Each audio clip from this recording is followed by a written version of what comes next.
Hello, hello, hello. Hi, everyone. Lorraine, hello. That's amazing that you're here from Louisiana. I just think this is something so great about that. Shannon, good morning. Donna, hello.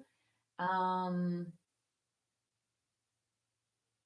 Third class, okay, great. And then Lorraine, have you told me anything about you have osteoporosis and is there any other issues or things I need to know about? That would be helpful for me. Um, and then what else did I want to say? Got to get my playlist going here. Um, so I'd love to know that, Lorraine, if you could tell me.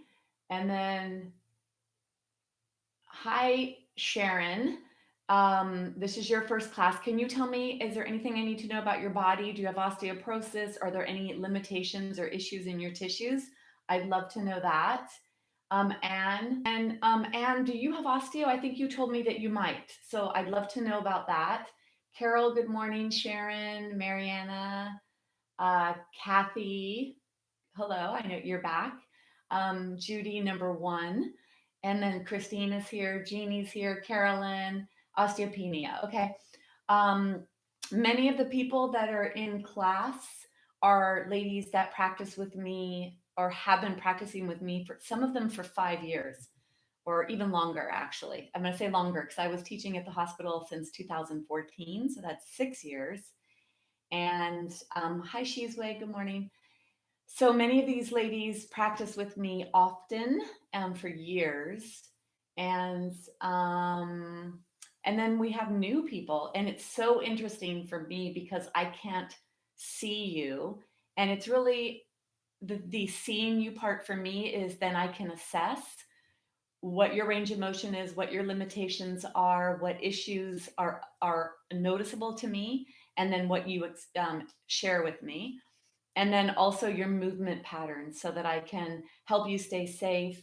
I can also figure out somebody's level of balance and where they would be better off near a wall or something. And then also when I instruct the class, I see maybe one or two people is doing something where I can give a refinement or cueing. So I don't have that to my access here in this format. For those of you that practice with me, I think you're pretty good at understanding your body, your range of motion, your limitations, and how to keep yourself safe. For those of you that are new to me, that's why I ask what's going on with you so that I can help guide you. Um, Okay, arthritis in your low back. All right, Sharon. And we have another Sharon here. So you're going to have to be Sharon number two. And that's how it works. Whoever comes first with the name gets the designation of number one. And then we go to number two. And I don't think the only time I've ever had a three, believe it or not, is with the name Debbie. So there were two people in my class with the name Debbie plus me. So there was three of us. Um, and then Chachi, hello, Chachi, you're here. Yes, you made it. Um, Good for you, Lorraine. Well, I will tell you, you fit in age wise and in all ways, right? Because it doesn't matter how old we are. And I don't even know how old everyone is. I don't even know that it matters. Um, that's just a number and our package. And I have people in their 80s that practice that are very mobile. So it really isn't about the age. It's about what we do, how we take care of ourselves. And really, I think that's what determines the health of our body and our mind. Um, okay. So let's not say you have a bad left knee, Lorraine. Let's say you have issues in your tissues. And right now you have issues in that left knee because you fell. And then Lynn, good morning. Uh, yeah, Sharon, number two, you're laughing at that. All right. So we do have some new people with us. I wish that I could see you so I could guide. And then people have been emailing me. I love to receive emails or texts or even when we have it here because it helps to inform me. So, one of the emails I received was about wrist issues. And wrists are really the number one fracture area. And even though that's not necessarily related to osteoporosis in terms of bone density, it is in terms of falling and it's breaking the fall.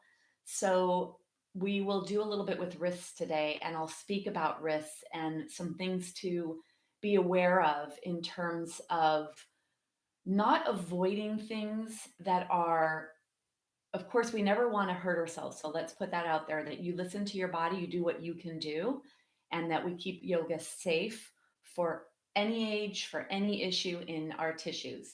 So it's doable throughout our whole lives. And that we raise our awareness to what we're doing so that we can actually not avoid a pose or a movement, but rather that we can do it to our ability. Because when I do wrist stuff, there's an intention there to strengthen this part of our body. And this becomes very weak if we don't add a little weight into it, and then also add, this is what's called flexion. We don't add this movement. So what happens is we start to avoid things because they're uncomfortable, and then we lose our range of motion and our movement um, in that area. So we'll do a little bit with wrists today, and slow and steady wins the race. And I think that turtle speed is the way to go. So to enter something slowly, and I think that age, many of you may agree with me, is there's a wisdom that comes with age, a wisdom of knowing what's appropriate, what's not, what we should do and what we shouldn't do. And so I love that aspect of getting older, is the wisdom I get and not that craziness. Let me see, did anybody else? Okay, just I thought that there. All right. So with that said, we are going to let's just arrive here. I don't know what position you're all in, but if you could just find yourself into a seated position for a second, let's just come to a place of setting an intention for today's practice. So yoga is more about the mind than it is about the body. The body is a part of it, the asana, the movement we do, and because here in osteoporosis, we may think that we're here and we're going to do physical asana to strengthen our bones. And yes, the intention is to create the stimulation for bone strength development. So let's come to a seated position, because what we need to do is bones bone strength happens at the level of the metabolism internally in the body. It happens in your biochemistry, your physiology, and your metabolic activity. And the poses create the stress or the stimulation for that. And then you work to set up the internal environment for that. So can we come to a position where we're seated, where you can drop with awareness into your physical body, bring yourself to the place of the thoughts, come into the body. Notice what you notice. It may be that you're noticing there's tightness, there may be something you're feeling in your back, your hips, or you may notice that you're practicing so much yoga now for years that sitting in a crisscross leg position or in a seated posture is getting more comfortable in your body. So whatever it is for you, just notice it without judgment. And then bring your hands onto your thighs so that you are grounding your energy. You feel, even to rub your hands up and down, so you actually feel your thighs.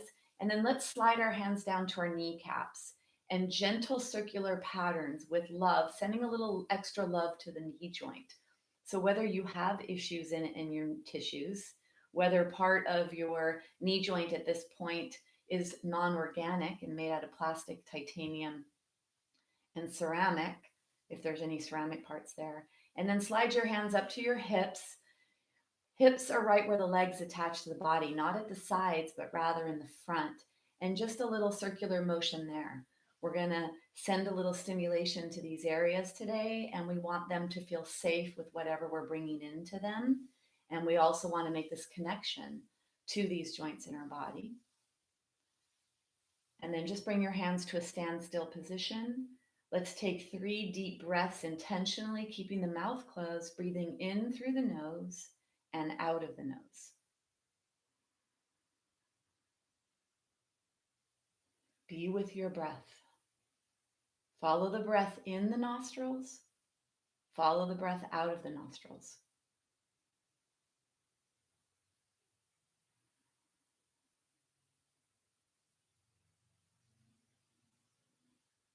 Finishing up your last breath. Take your hands, let's rub your hands together. Feel the heat generate, feel the hands, the palms are touching each other. Take the hands to cover the eyes. And then I don't want you to open your eyes. I want you to let your eyes open themselves. So can you gently blink your eyes to an open position? For those of you that practice yoga often or have practiced for years, this will elicit the calm. It'll start to stimulate parasympathetic nervous system activity. And when we stimulate that part of our nervous system, that's where we heal, we repair, we restore, and we build bones.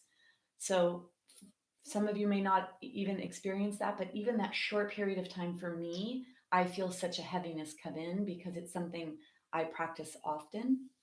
So one more thing before we go down on the mat, I'd like you to, let's do a little stress release. I want you to gather up with, you don't have to label it, but just gather up the tension and whatever's floating around in the air for you energetically from whatever's happening for the shift that's going on in all of our lives that we're all experiencing together because we're here in this format and not necessarily physically, right? So just gather it, whether you label it or not, pull it from wherever it is. It might be up in front of you. It might be to the sides of you. It might be behind you. Just gather, gather, gather, gather, and then hold it really tight. So tight that you shake. Just hold it. Get that control. Like you're grabbing the reins of the horse that you're on that's been bouncing you out of control for the past few months. Grab, grab, grab, grab a hold of it, and then whoosh, release it.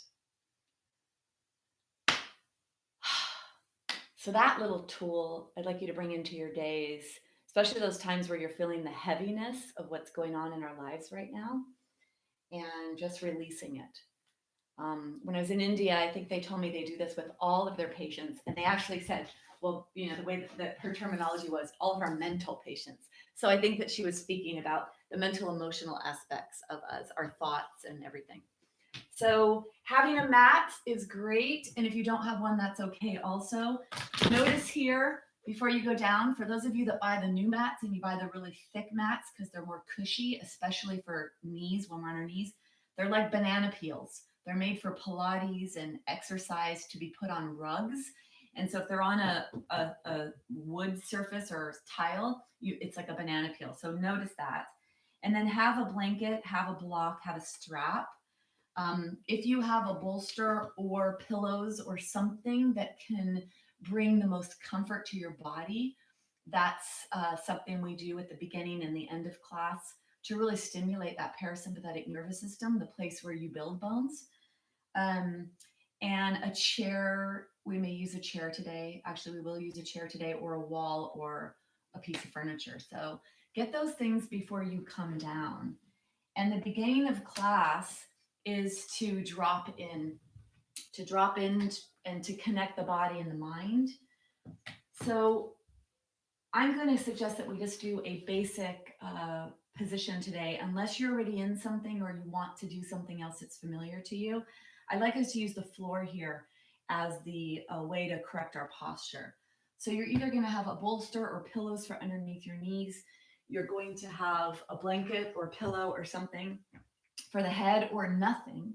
I'd like those of you that don't have a lot of roundness in your upper spine, you don't have a lot of this in your spine, I'd like you to come try to do maybe even nothing. And then before we go down, just to say this, because I know there's some new people, this is what you want to avoid with osteoporosis. And let's just say with osteopenia also, let's get used to noticing when this roundness exists in our thoracic or our upper spine. And this is what we want in our backs, a nice straight spine. So we're going to work the muscles, stretching them and strengthening them to hold you in a nice postural position. When you have osteoporosis coming down onto the floor, you're not going to roll all the way back and round your spine. You're going to reach your hand away from you to come down onto the floor. Then you either put the bolster underneath your knees, or you put the blankets or a chair, or your legs are up a wall. And then you could put a blanket underneath your head, or you could even try to put nothing underneath your head, or a very, very thin something. So whatever that is, make it very thin. So I call it a thin something.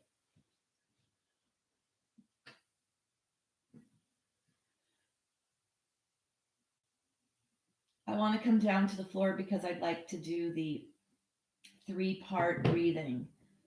It's one of the more basic poses or breath work, pranayama in yoga.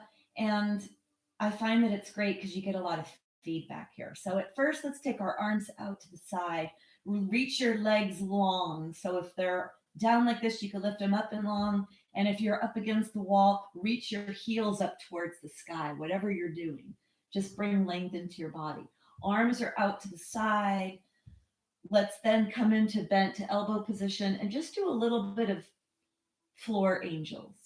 Just a little bit of movement in that shoulder joint, feeling that stretch coming into the upper chest area. For many of us, we're sitting more often than not, so we need to open up and bring openness to this part of the body. So do a little floor angels here. And then bring your arms to a resting position. Let's take the mouth and barely close the mouth so the back teeth separate. Taking the tongue, let the tongue rest on the soft palate or the palate of the mouth where the teeth and the roof of the mouth meet. Let the tongue just gently relax there so your lower jaw separates. Feel the pressure in the middle of the back of the head. Bring your awareness now down to the shoulder blades and slide them closer towards each other. So arrange your back body to be in a supported position with the shoulder blades on the back, slid closer to the spine, especially for those of you with shoulder issues. Letting the big scapula bones rest on the back of the torso,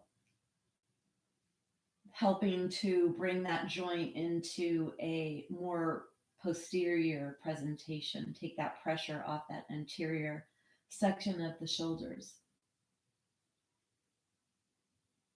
Feel the gentle caress from above of gravity gently pressing down like a heavy blanket laid on the front of your body.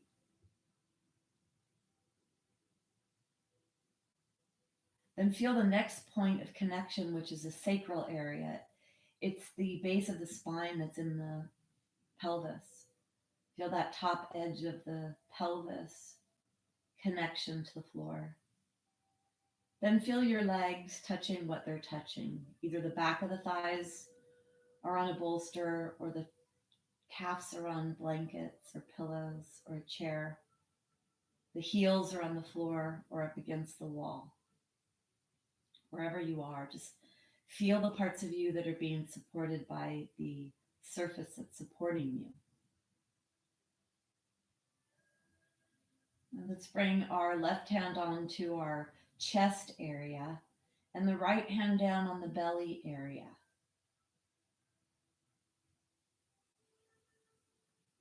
Bring your awareness to your nostrils. Start to follow the breath into the body.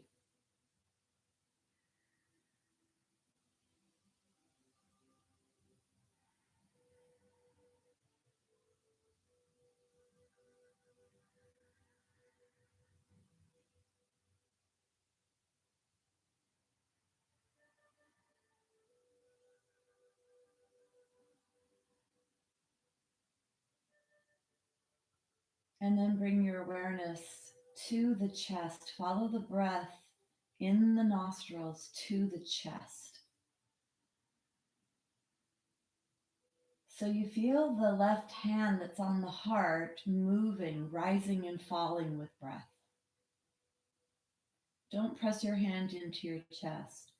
Just let the movement of the chest rising and falling be what lifts and guides this hand up and down with breath.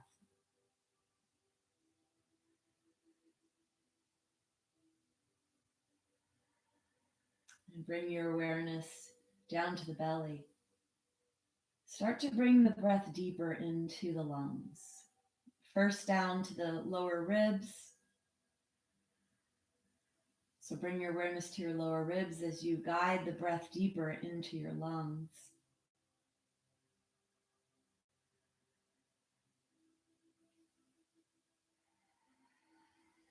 And then to your belly.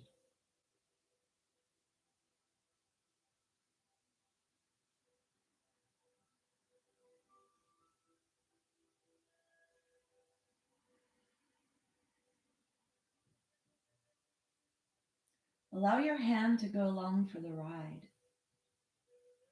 As you breathe in, the belly rises. As you breathe out, the belly falls, the hand moves back towards the spine.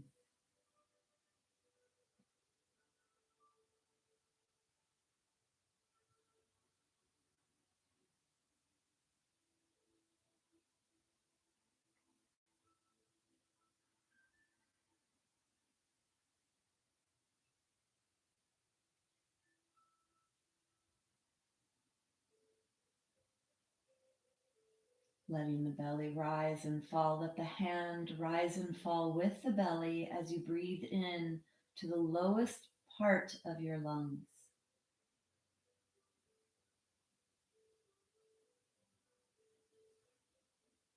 We're going to turn this into a 3-part breath to oxygenate the lungs in 3 different areas: the bottom, the middle, and the top.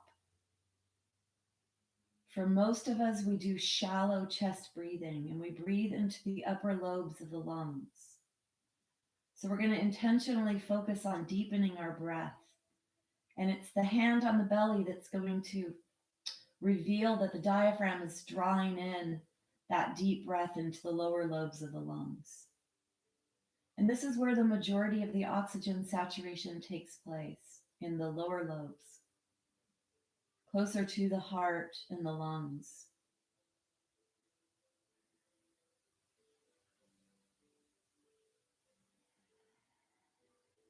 So I'm going to guide you through 3 different sections. I'm going to say the belly, the ribs, and the chest. And then you're going to exhale the chest, the ribs, and the belly. So let's take a breath to clear. Take a big inhale and take a big exhale. Let's begin. Breathe into the belly, the ribs, chest. Exhale, chest, ribs, belly. Inhale, belly, ribs, chest. Exhale, chest, ribs, belly. Inhale, belly, ribs, chest. Exhale, chest, ribs, belly. Inhale, belly, ribs, chest. Exhale, chest, ribs, belly. Continue on your own, staying in your mind, feeling the belly, the ribs, and the chest. Feel the hands on your body move as well.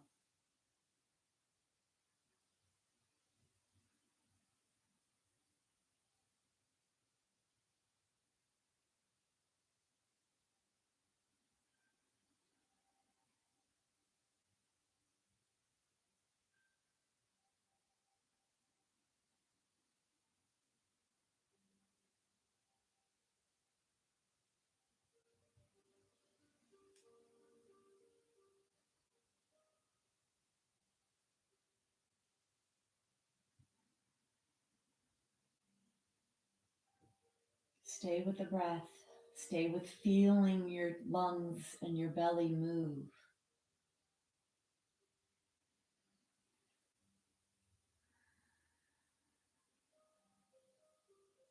Add a pause at the top of the inhale and the bottom of the exhale.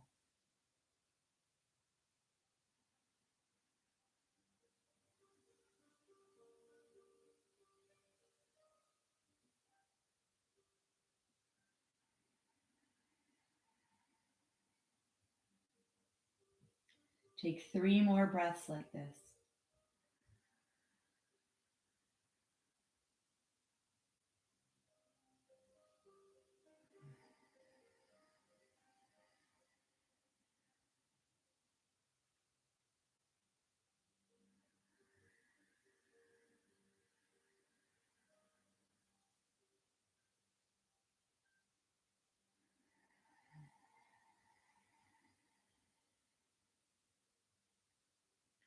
Finish up your last breath.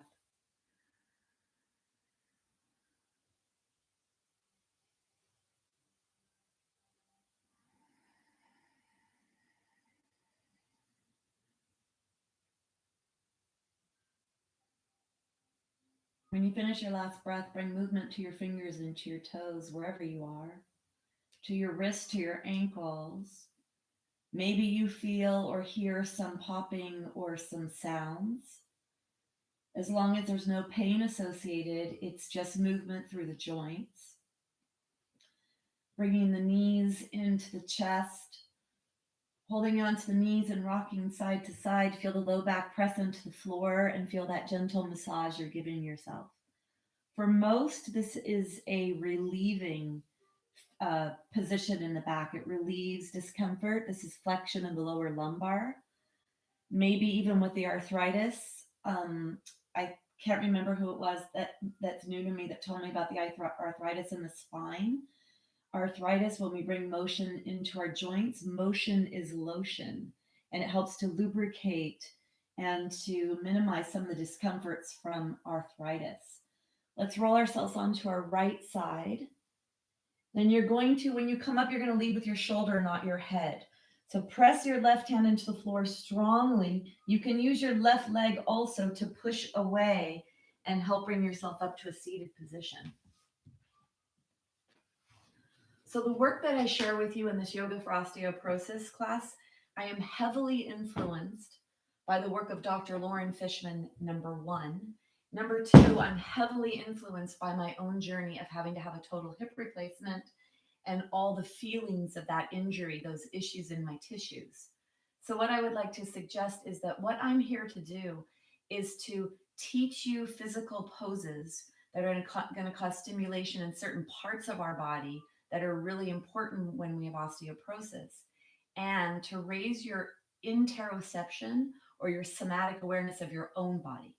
So what we just did right now with the breath work, having your hands on your body, that was to keep that monkey mind of ours. They say that we have a monkey mind, and it's to keep that monkey mind occupied with feeling aspects, to feel the belly move, to feel the chest move, to feel the breath coming in. And that's a really important way, especially when you begin with meditation or breath work, or if you have a very active mind. So those are some things, and then we'll bring that onto our practice as well. So let's have handy our block and our strap. And although I'm the guide for you in your yoga practice, the true teacher and the most knowledgeable voice in your space is the one inside your body. So I will give you some suggest poses to do, movements to do, and then you decide and determine what's appropriate for your body. I'll try to give options so that we can feel what's appropriate for our bodies. So that'll be a part of this as well. Okay, so we're going to do a pose called Navasana boat pose, which is actually, I believe, one of the latest additions Dr. Fishman is adding. This part of your body is your core, very supportive. It's the front of your back, and it's what supports so much of everything else. So the first position we're going to come to, Navasana, you're going to visualize all the muscles from around the back wrapping towards the center. The pelvic floor and the diaphragm move towards each other. And then you deeply contract your internal muscular aspects of your core. So you could visualize this like a sea anemone coming together, or a zipper. When if you zipper, a zipper has to go together before it moves up. So it's the same thing with the core. You draw inward and then upward with your core. So let's come on to our first balance position of the day, which is called Navasana, balancing on the end of your spine. Bring your legs up and then contract your core. So if you're new to me and if you're new to yoga, stay with holding onto your legs here so that your arms help be a part of this. And then if you can take your arms off, we're going to stay here for 30 seconds because I do think this is one of the new poses. And even if it's not, it's a really good one to start firing up the core. So can you straighten your back? Can you imagine that the puppeteer has a string that's attached to the clavicle bones, lifting you up towards the ceiling? And look across the room, either 2/3 of the way up the wall or all the way to where the wall and the ceiling meet.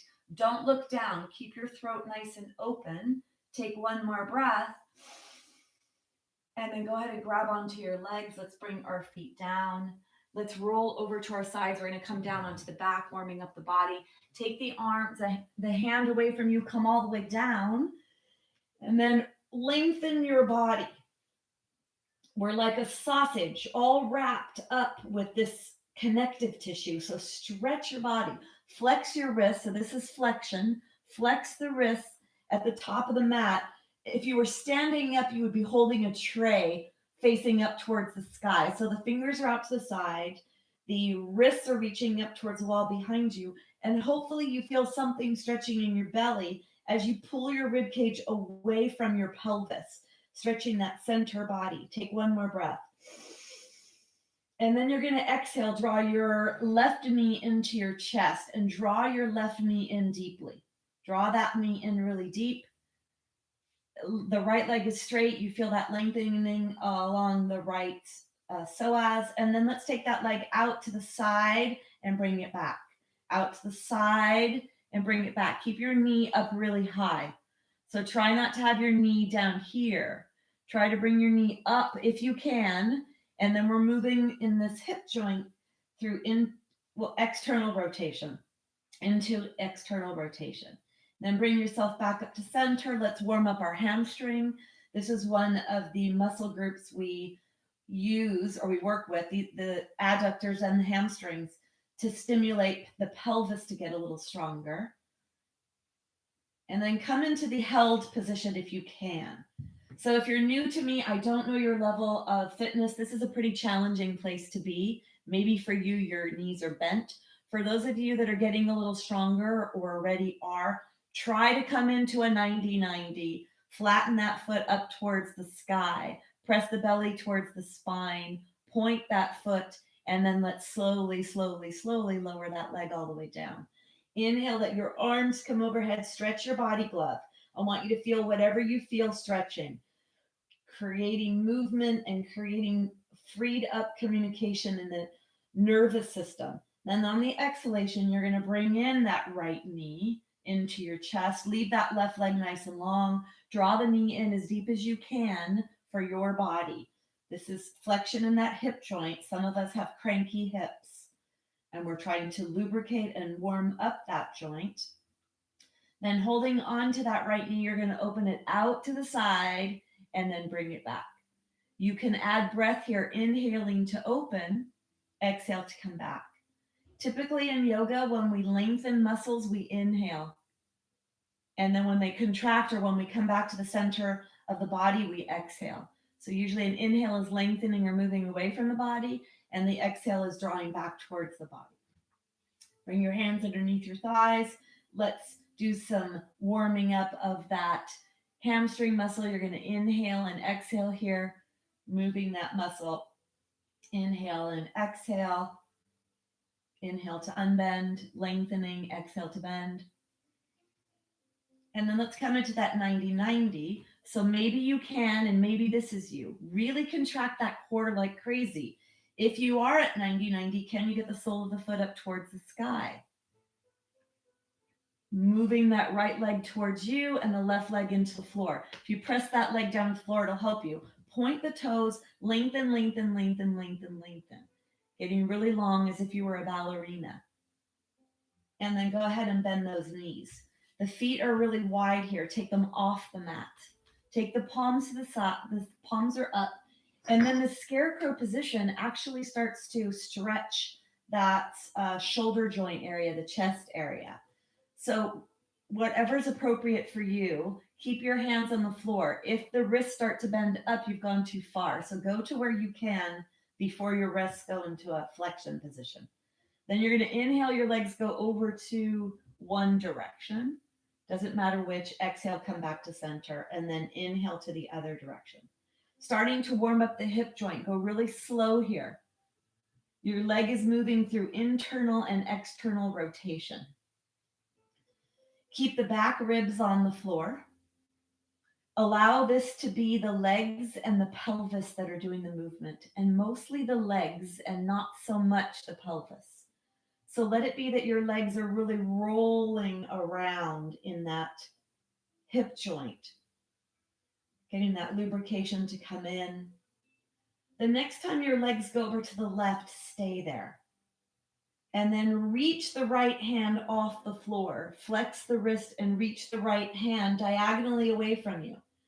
So you feel length from your lower right ribs to your top right pelvis. Create as much of a stretch as you can, and then minimize that right hip flexion. So push that right hip joint up towards the sky, push the chest up towards the sky, adding a little extension in your upper spine. If the chest up to the sky doesn't feel good for the low back, don't add that part. Just push that front right hip joint to try to make that hip joint straight and not bent. Take one more breath. And then exhale. Let's bring ourselves slowly, slowly back to center. Feel your body. And then let's move over to the right. When I practice yoga myself, I close my eyes. I go to the place of feeling and awareness of what the movement in my body feels like, unless I'm standing and I'm doing balance work or challenging balance work. Reach your left hand off the floor, flexing that wrist, push that front left hip joint up towards the sky to stretch yourself, and then push your chest up towards the sky if that feels good for you. Feel a very deep stretch inside your body here. You're doing an extension position in your body, so you should feel stretching somewhere. Maybe the under armpit, maybe the side of the body, maybe the front of the hip, maybe along the outer leg, or hopefully not over the kneecap. So this is a little internal rotation. So hopefully you're not feeling that over the kneecap with one of those quadricep muscles. And then let's come back to center, bringing yourself back to center. Let's move into the first pose, which is the Supta Padangusthasana. I'm going to do this. So I don't know what you see when you look at the screen. Some screens mirror and some do not. I'm going to speak about which leg. Let's do left leg. I'm going to speak about the leg we're doing, and it may appear to you that it looks like I've got my right leg. I really have my left leg here.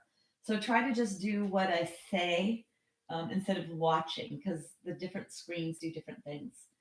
So let's grab onto the strap, and our left foot is in the strap, and then bring the strap or a towel, whatever you have, up a little closer to the toes.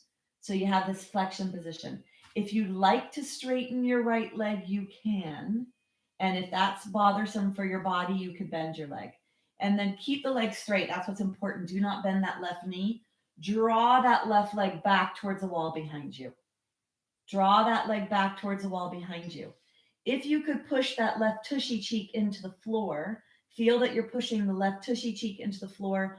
Feel that this quadricep, the front left thigh, is firing up and pushing away from you. So really push your left quadricep away from you, right here. It's the opposite muscle to that hamstring, and it will allow for more stretch.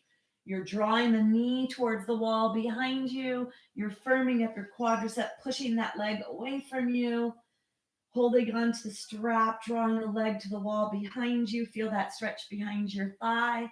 Push your tushy cheek into the floor. Push that top thigh away from you. One more breath. And then exhale. Let's come into the other. So the muscle, the hamstring behind your thigh, attaches behind the knee joint and attaches onto the pelvic rim. That muscle, we're trying to stretch it in its maximum range of motion. That's why you don't want to bend that knee.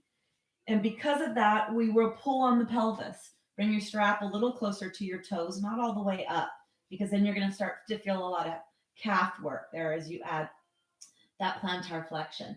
Then draw that leg back towards the wall behind you. Your left leg is either straight or bent. For those of you that can straighten it, it actually helps to keep the pelvis in a neutral position.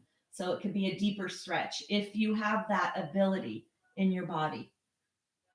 Draw the leg towards the wall behind you. Feel that stretch behind the hamstring. Keep that knee joint nice and firm. Deep breaths, and then firm up your quadricep.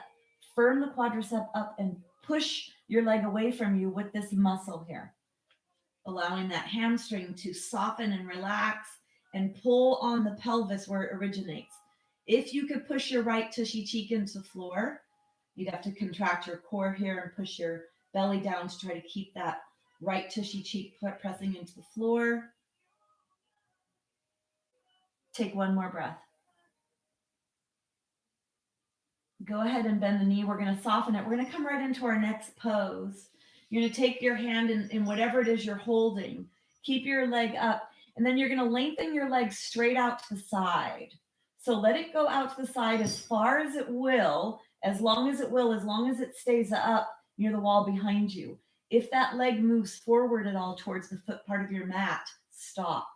And then you may need to support that leg with a bolster or a block if it's really hard to hold the weight of your leg out to the side, depending on what your flexibility is here. Now we're stretching that adductor muscle group. And again, this is attached to the pelvis. So can you contract your core gently, stabilize your pelvis, push your foot, especially the arch of your foot, into the strap. So lengthen your leg, push your leg in, and then you could even move your leg up towards the wall behind you, right above your head.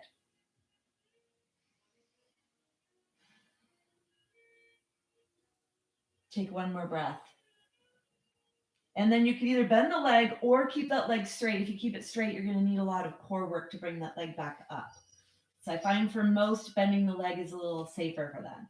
Let's take the leg and switch the other side. If you have a strap, it's nice to wrap your hand around to get a nice firm hold. Straighten the opposite leg. And then as you lengthen out to the side, you want it to stay at the side. So if the leg feels like it wants to go forward at all, stop. You want it to be that you go straight out to the side and the leg doesn't go forward. Then your elbow can help support the weight of the leg. Deep breaths here. Feel that adductor muscle group stretching.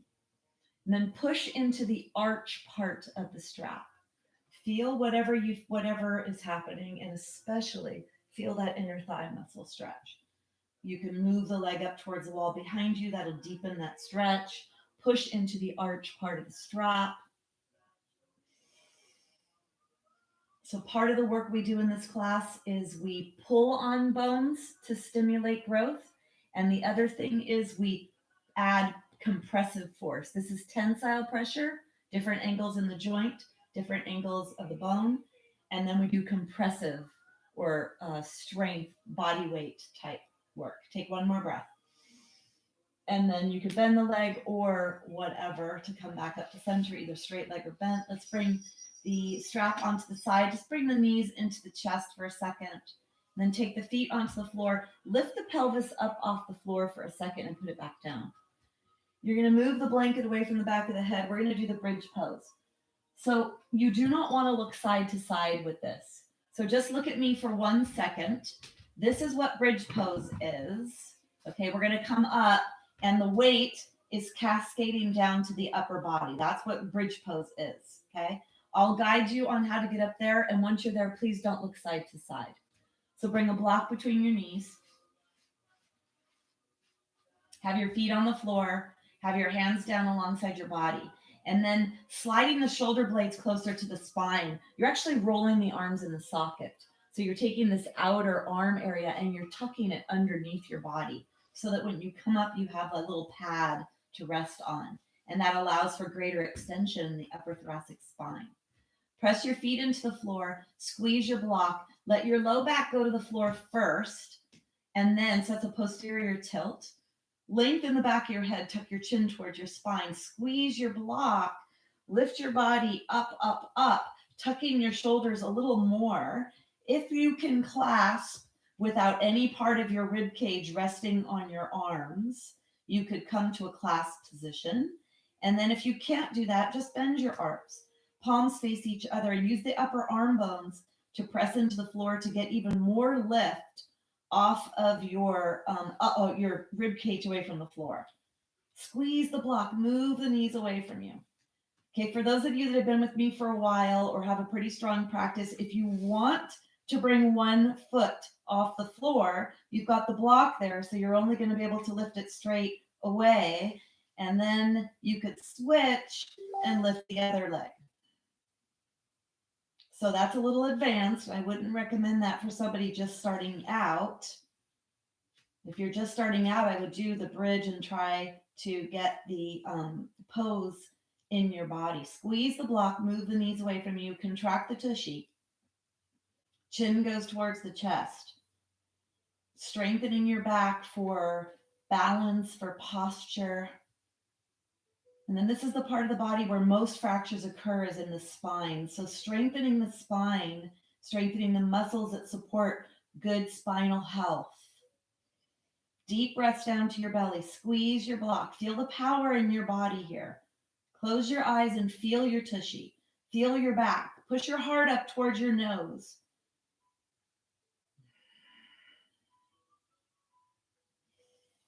Take one more breath. And then slowly come down slowly. So put one spine bone, press one spine bone towards the floor, one at a time. You could lift your heels off, trying to get that low back to touch before the tushy does. And then go ahead and bring the knees into the chest, rocking side to side.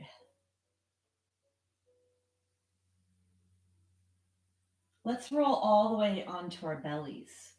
So putting your feet onto the floor, you're going to roll all the way into your bellies. We're going to do the prone position, which prone means on the belly. So we were moving against gravity in one way. We were pushing away from the floor. Now we're going to pull and lift up away from the floor. So come into this position called Sphinx and get as much space as you can in your spine. So your elbows are underneath your shoulders. I want you to lengthen, lengthen, lengthen away from your body.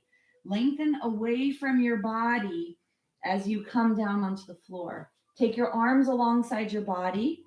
Let your forehead touch the floor. So when we come up, I want you to think of yourself as a kitten being raised by the mama cat. And it's the nape of your neck or the very upper back area that lifts up when you come up. Take an inhale. Let's lift the legs off the floor. Let's lift the arms off the floor. Lengthen from your tailbone all the way up to the crown of the head. Lifting your arms, lifting your legs. Roll your legs in the socket so the inner thighs roll up towards the sky. Palms are facing up towards the sky. Thumbs are right near your body. For those of you that want to come into a little stronger pose, you can bring your arms out to the side. Palms are down to the floor. Try to keep the hands at the same height as the elbows. Don't let this just be that it's the elbows that are up. Try to get the hands up. For those of you that want to come into full expression, bring the hands forward. Palms face each other. Reaching out the fingertips, reaching out the toes. Deep breaths down to the belly.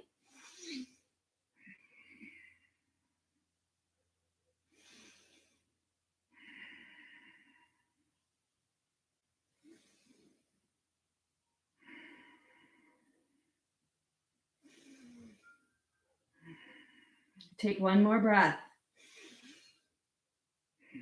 And then fold your hands one on top of the other.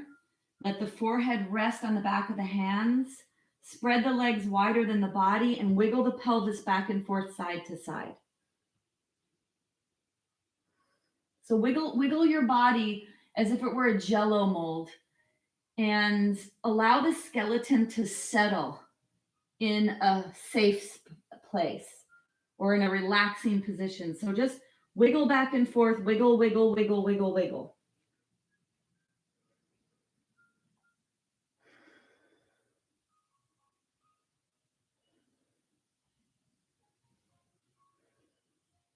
And then bring yourself to a static holding position. Take deep breaths down to your belly here.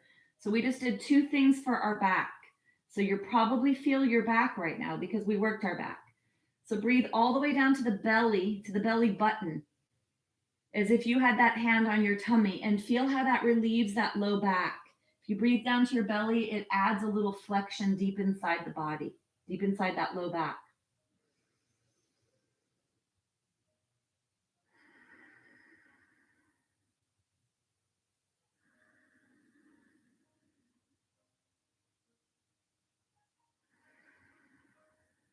Take one more breath.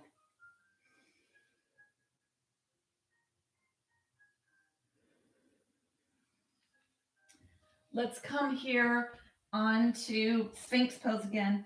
Let your elbows be directly underneath. Let them be directly underneath your shoulders. And then, let's have our hands here, okay? Then I want you to bring your legs together so that they're not all the way together, but closer together. We had separated them. The toes are on the floor. Now I want you to imagine that the puppeteer has a string in the very center of your tushy. The puppeteer has a string that's going to draw you up. Take an inhale here. Keep your knees on the floor, keep your shins on the floor, and just lift that tushy area up. So you come into a flat spine. Reach out your head. Keep pushing your belly button up towards your spine as if your low back is trying to lift up towards the spine higher than the upper back. Reach out your head, reach out your toes, then dig your elbows into the floor. Dig your knees into the floor and draw your elbows and your knees towards each other. Draw them towards each other. They're not moving, they're pressing into the floor. The hands press into the floor. Reach out your head, reach out your tailbone. This is called dolphin plank. It's a modification of dolphin plank. And then bring yourself down. Take your right hand out, roll onto your right side. Open up your hand and push yourself up to seated. Okay, so I snuck that little dolphin plank in there. And I did that because I wanted, for those of you that need to do dolphin plank instead of regular plank, I wanted us to all feel that in our bodies. And I felt that with a lot of strength. Now, the one instruction I give that sometimes can be confusing is that when we're in plank or we're in dolphin, I give this instruction. We had our hands like this. I say, dig your elbows in, your knees were touching, and I say, bring them towards each other.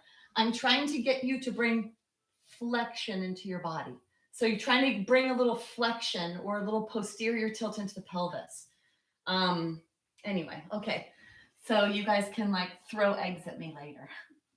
And I'm sure you could tell too that today we're doing a little longer than a 40-second hold. And longer than a 30-second hold. Okay, so for those of you that are new to me, ever since we've been virtual together, this is our 9th week of doing this together. Crazy that it's been 9 weeks. This is our 9th week of practicing like this together. And so we're doing a 1-minute plank. And this is a way for us to get a lot of muscles in the body to fire up, and also for us to see how strong we're getting. So somebody mentioned something about wrists. If you have wrist issues, you may need to come down onto the floor to do dolphin that we just did. For those of you that can come into plank, this is a full plank. And if this is too much for you, or if halfway through you need to come into the modification, this is the modification. Still really good. All right, come up into whatever you're going to come up into. Make sure your hands are directly underneath your shoulders. Make sure all 5 toes are touching. So don't just be on the big toe. Then push your weight back. The weight can go forward, the weight can go back. Push your weight back. Push your hands into the floor and push away from the floor. You can let your shoulder blades go towards each other. And then push your hands into the floor and your feet into the floor, activating that deep core as if you're bringing them towards each other. For those of you that would like to do a little challenge here, you could lift 1 foot off at a time. And then everyone press your fingers into the mat. That'll help with the wrists. And then switch feet if you're doing this. Press all 10 fingers. Look down at your fingers. Press them so hard that you see the white and the red. Bring your foot down if you're doing that. And then press your fingers down. Reach out your crown of your head. Reach out the center of your heels. Push your heels back. And then let's come down. Woo! Boy, is that a big one. So that accelerated heart rate tells us that we used a lot of muscles. There was a lot of demands muscularly in the body. And so the heart is beating to bring in more oxygen, to make more energy, because we're using more energy, muscular energy. All right, roll out your wrists. So we're going to do another pose. It's not really a pose.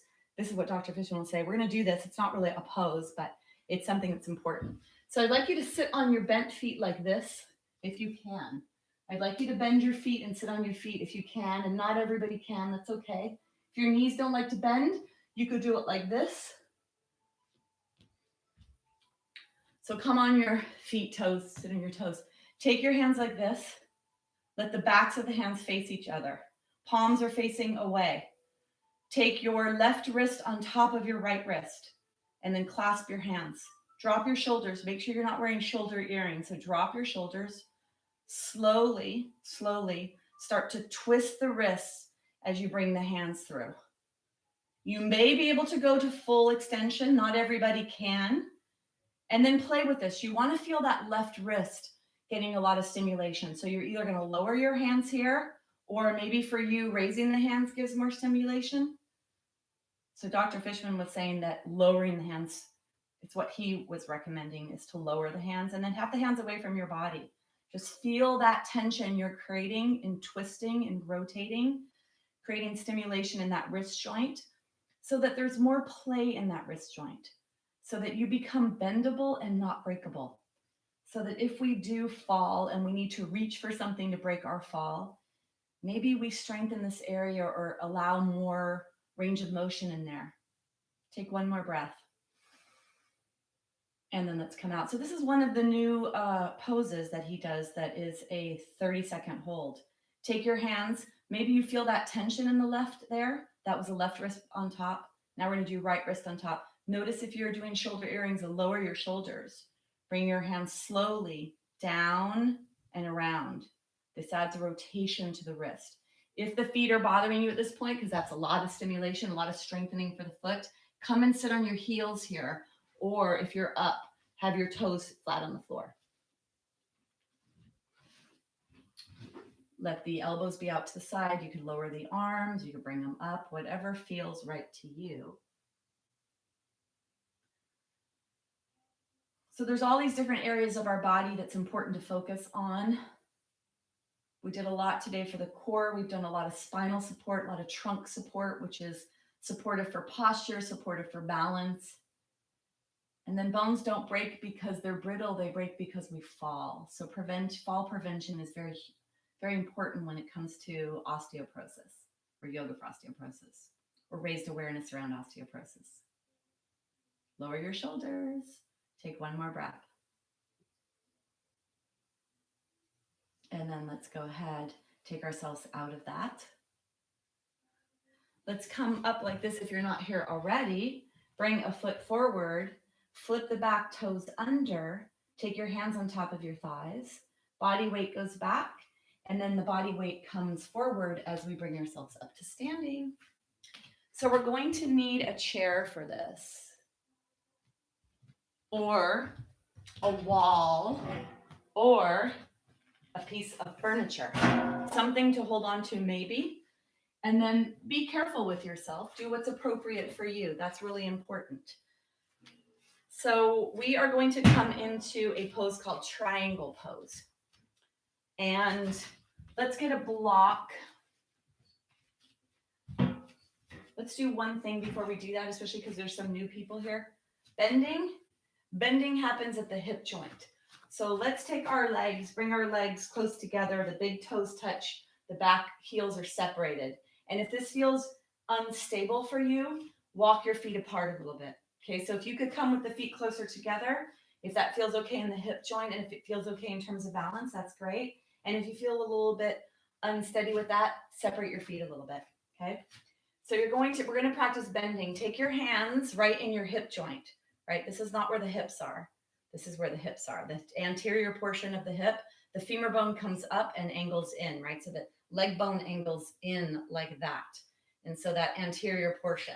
So take your fingers here. You're going to contract your core. We're going to bend that hip joint so that you actually feel yourself smashing your fingers. And then look at my knees. My knees don't go forward. My knees bend a little. It's mostly my hips. Okay. Notice if this is you. Are you bending forward? Are you moving your whole body into this frontal plane? Or are you able to move the tushy back and bend your hips? Let's come down as low as we can. Come down as low as you can. Look down where your toes are. You should be able to see your toes. Your knees should be pushed back. And contract your core to protect your low back. Bring your hands up. This is chair pose. Look across the room about 2/3 of the way up the wall. Do not look down. And it's strengthening the upper body. So keep your head up. You could keep your chin parallel to the floor if you'd like, or you could look up a little more. If you'd like to sink a little deeper and do deeper work, go ahead. Squeezing, contracting your tushy. Push your belly button up towards your spine, tailbone down towards the floor. And then reach your hands away from you, lifting your torso up. Make sure that your upper body is not bending down. Utkatasana, chair pose.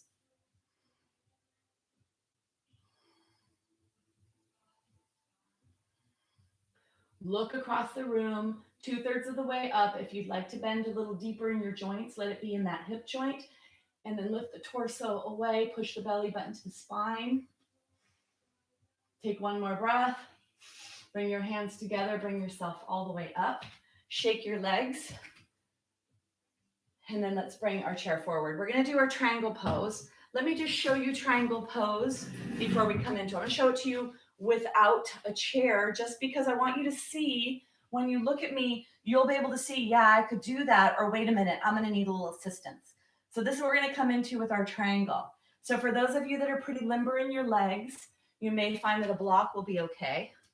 For those of you can tell by looking at me that you're not gonna bend down that far, that's okay. Have a chair. Take your block. I'm going to refer to this side of the screen as the left. When I look at myself in the screen, I see this looks at like it's my left side. So I'm going to refer to that. So let's take your left foot, pick up your left toes and point your left toes to the left. And then if you're going to use the block, bend your hip to put that block behind you so your spine stays nice and straight. Pick your right heel up, move your right heel away from you.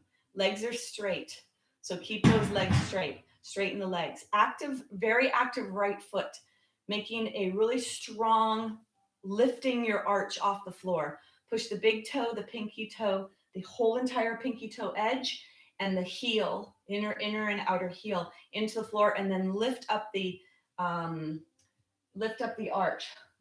When you bring your arms up, feel like you're in a bathtub of jello. There's resistance as your arms come up and stay to the sides, not forward. Then reach your left hand away from you. Bend your left hip joint and then bring yourself down wherever you are. You're going to either put your hand on the block or maybe you put your hand on the chair. What's really nice is you're trying to open up your chest forward and then keep your head as an extension of your spine. Arm can be up here, or you could reach your arm up and over. So whatever is happening for you in your practice, wherever you are in your practice of yoga. Deep breaths down to the belly.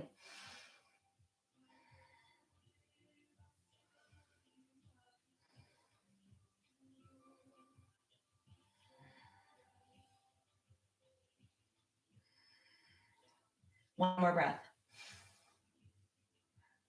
Bring your hand back up to right above you if it's not already.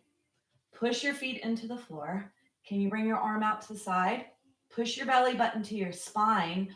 Push your feet into the floor. Imagine you're holding a huge, big plastic beach ball here and bring the whole beach ball up at the same time. A lot of core work there. If you bend down to get your blanket or your block, make sure you're bending joints, not your spine, bending your hips or your knee. Let's go to the other side. Take the block, place the block behind if you're going to do that. Bring the chair along if you'd like to. Take your legs really wide. Now the right toes pick up and turn to the right, and the left heel moves away from you. Very strong connection with that left foot. Big toe, baby toe, pinky toe edge, back to heel, points of the heel, and then lift that arch off as if you're making a fist with your foot. Going through that bathtub of resistance as you lift your arms up, firing up the muscles of posture and of the upper body. Reach as you reach away, and then bring yourself down onto the block, onto the chair, wherever you're going to be. Your head is an extension of your spine. What's happening to the left arch? Lift the left arch off by pushing the pinky toe edge into the floor. And then the arm can reach up and over if that's something you're going to do. Or you could leave it here. Really make that strong connection down the outer leg. Spiraling the trunk open. Press the belly button to the spine, and the tailbone is pointing down to the inner left heel.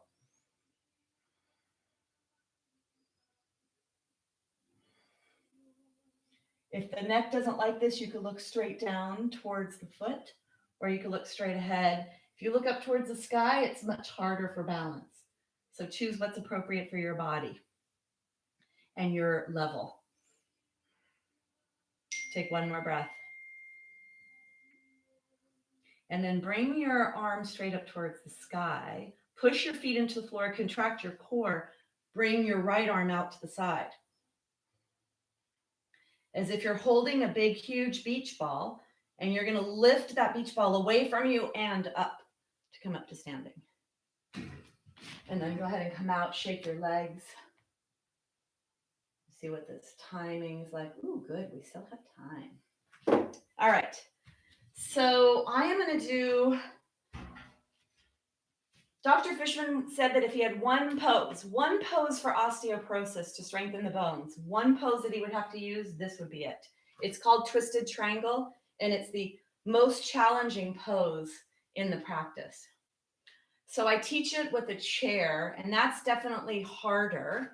If we had a wall, but I'm going to teach it with a chair. If you do have a wall, being near a wall is actually really nice, because when you're near the wall and you do your twisted triangle, you can actually use the wall for your twisted triangle to help get your rotation. So it's actually really nice to be near a wall. If I knew that we were all at a wall, I would teach it at a wall. But I will give that guidance just in case. So you're either going to be near a chair. If you're doing this near, yes. So if you were near a wall or when you're in the chair, it's the front leg. Let me make sure that my mellow song doesn't come on. If you're near a wall, the leg that's near the wall goes forward. And then if you're here with me, it's the leg that we're going to turn to that side that goes forward. Okay? So you're going to have your feet only about 2.5 feet apart, and both toes are pointing forward. That's what I think I would say is important. And then have your feet be about railroad distance apart, not necessarily like a tightrope. Then you're going to have your hands on your hips. Push your feet into the floor. Lengthen your spine. Lengthen as you come forward. Flexing at that front leg hip joint. Feeling that strong stretch at the back of the leg. Then you put the hand down on the chair forward. So you lengthen out of your body. Reach out the crown of your head. Reach out your tailbone. And then you push both feet into the floor and bring your hand onto your waist as you spiral the torso. So lengthen and rotate into that front leg. If you want to come down with your hand on the block, if that's available for you, you could do that. If you want to bring your arm out, you can bring your arm out to the side. If you were up against the wall, it's this hand that goes onto the wall. You're facing the wall if you're against the wall. If you're against the wall, your front foot is forward and you're facing the wall. And then your hand is here, or you take the back of your hand, place the back of the hand on the sacrum, and then rotate the trunk open. Push both feet into the floor like crazy. Push your feet in, lengthen your trunk, rotate your upper torso. Feel that, maybe you even feel a calf stretch here in that back leg.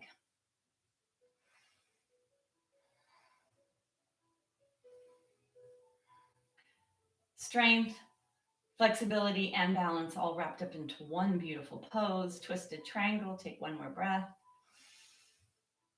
And then you're going to bend that front knee to reduce that tension here. And then you're going to come all the way up. We're going to do the other side. You're going to bring the other leg forward. So if you were near a wall, it's the leg that is near the surface you're going to work on when you come forward, and then you rotate the upper trunk to that surface. You take your hand either on the chair or on the block, and you use that hand to help to rotate the trunk. So try that if you're near the wall. If you're out in the open, you bring your foot forward.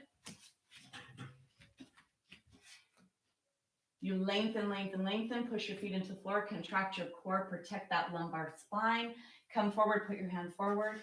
And then you rotate over, putting your hand on the block if that's what you're going to do. Rotate. Either arm goes to the side or flip the arm around. Take the hand on the sacrum, open up, spiral. Where should you feel this? You feel this a lot in that front leg, in the hip joint, maybe in the center of the tushy cheek, putting a lot of twisty force on that hip joint.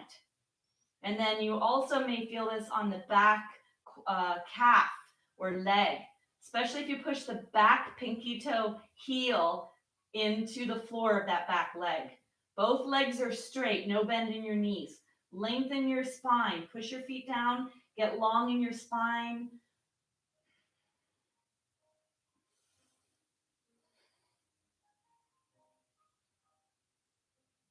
Take one more breath.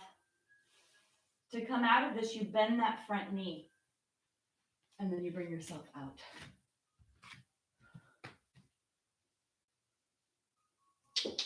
All right. That's going to be it. We're going to go down on the floor, relax our spine a little bit. So let's come down onto the floor. If you're going to go up against the wall, get yourself near the wall, for those of you that like to do that.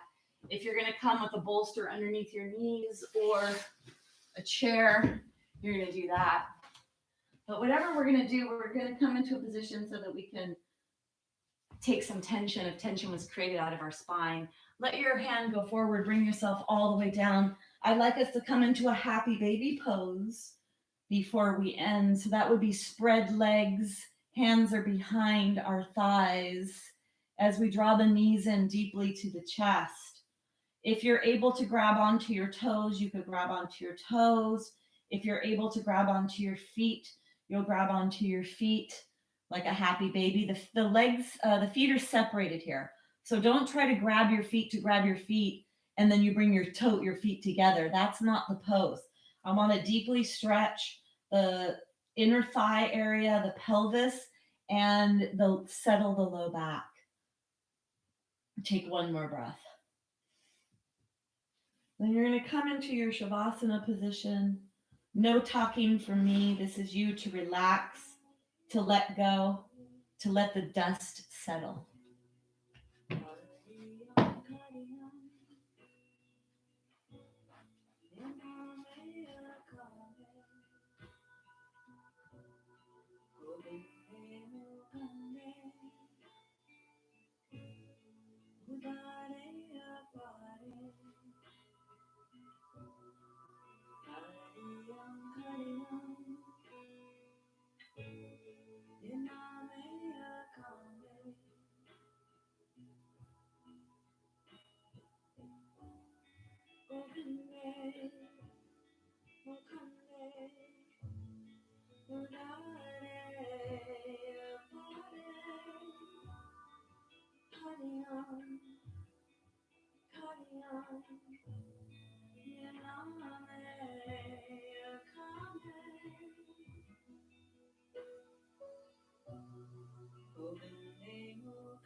So gently begin to deepen the breath. And start to bring some movement into your hands and your feet.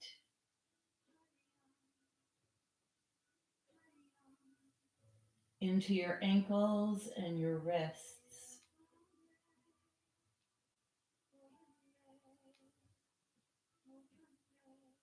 And then gently contract your core, bringing your knees into your chest, rocking side to side, and then rock all the way onto your right side. Pushing yourself up to a seated leading with your left shoulder. Coming all the way up to a seated position. So we're going to close the practice with sound. We're going to do the letter M, like good, like M. And just pay attention to that vibrational sound. Keeping the eyes closed if you can. Take the hands, rubbing them together gently. And then allow the thumbs to rest on the sternum bone. Sit nice and tall here. Maybe remembering back to when we began class today in the seated posture. Noticing if there's any opening that occurred in your body, if there's any shifts or changes.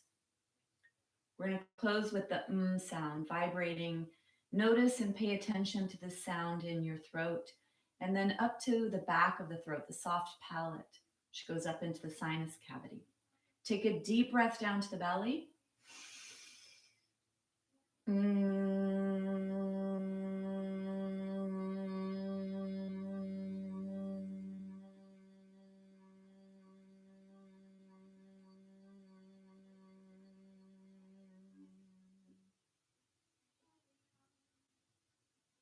We bow to each other in namaste. Namaste.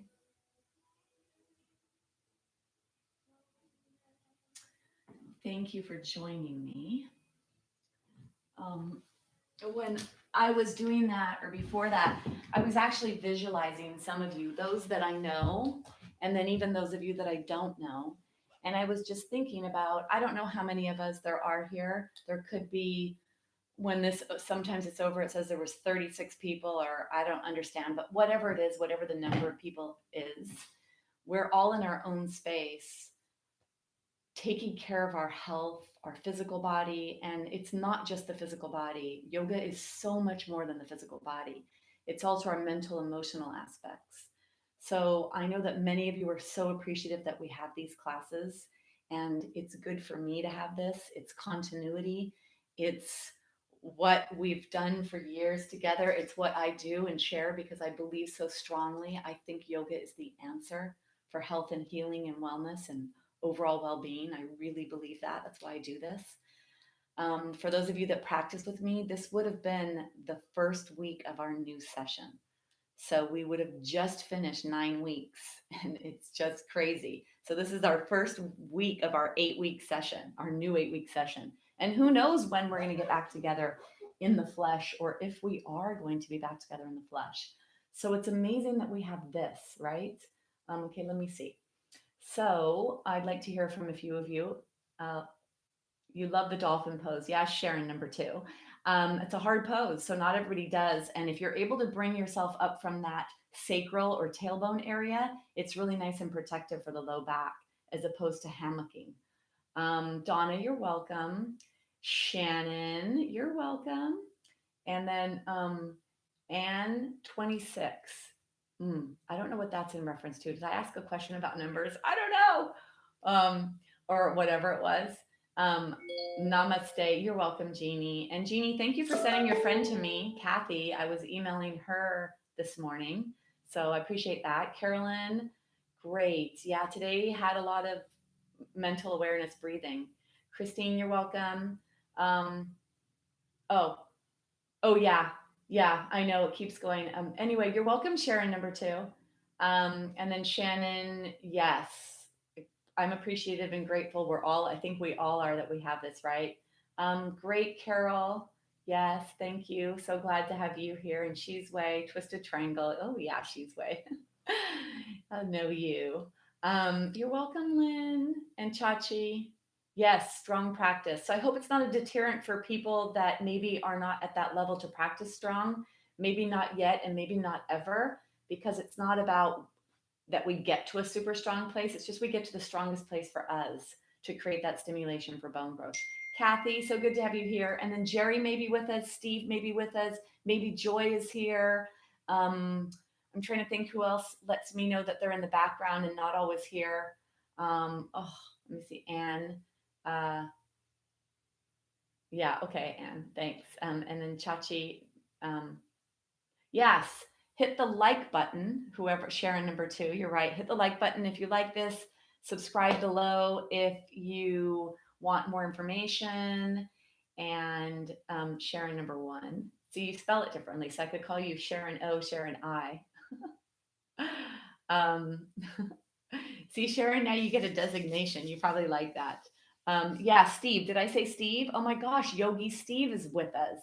Lynn's brother-in-law. She brought him to yoga, and it's the guy's become obsessed. He told me he's a total yogi. He has a room in his house for it. He sent me photos. If you guys would like to share your photos of your practice space and of you even in a pose, I could use that. And then a testimonial, I can use that on my stuff. I'm starting to do podcasts and reach out to people to share this wisdom of yoga because I believe in it. So, Carmela, I've been reaching out to Carmela. She's not super tech savvy. And she said her husband has the email. I even called her. We could do this on the iPhone, we could do it on the iPad. Some of you are able to hook it up to your Apple TV, and that's a good way for some of you as well. Oh, you spelt it wrong. Okay, so you're an O too. So Sharon O, I can't do Sharon O and I. Sharon, okay. So yeah, iPhone, iPad, computer, TV, and then of course they're all recorded. And I've been recording since March 17th. So I have probably whatever, gosh, what is that? 8 classes, 8 times 6, 48, right? No, last week I only did 2, 46. So 46 classes. I want to see if anybody was texting while they were here. No, I know. Yeah, Hamilton, I don't know. He hasn't come yet. My daughter's back from the UK. My daughter had 2 tests. They gave her the antibody test, it was negative, and then they swabbed her, I guess, for current infection. And because there's a lot of, are the tests valid or not or whatever, we kept her separate from us for a week. So now she's surfacing in the house, and she actually cleaned my kitchen today. It's like, wow, maybe it's not so bad having you back. Anyway, okay, I'm off because I have another class in 7 minutes. If you want to do balance, I'm doing yoga for balance at 12:30. So anyway, join as many or all of the classes as you'd like. And until we meet again, breathe deeply, stay in your moments, and nobody knows what the future is. So don't even go there. All right. All right. Have a great day. Bye.